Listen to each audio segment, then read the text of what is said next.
I've used other energy-based devices to treat acne scars. I think the Picocare works much faster.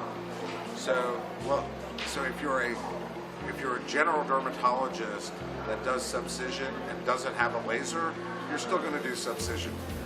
But if you're somebody like me, I don't do subcision anymore because the energy-based machines have taken over subcision. So for me, I don't use subcision, and now for a lot of my acne scars that I use other machines for that have more downtime, that have more problems associated with healing, this is much better. So, Wontech has been around for a while, okay? And I've worked with Wontech really since they started to become an international company. Coming to the US market is a little challenging. First of all, you have to get FDA approval. That's as challenging as trying to get Chinese FDA approval. You have to go through the proper steps.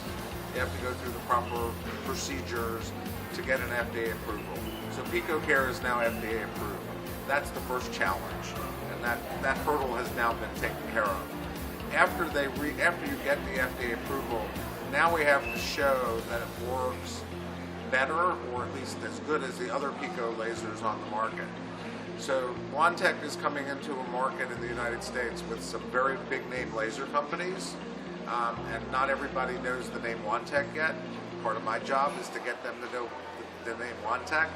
So we're working with some of the key US doctors to have them work with Picocare and some of the other devices in the Wontech portfolio so that we understand all about them, so that when we go and teach, that doctors understand how good this technology is, how stable and how advanced this company is, and that 5 years from now we're still going to be talking about Wontech.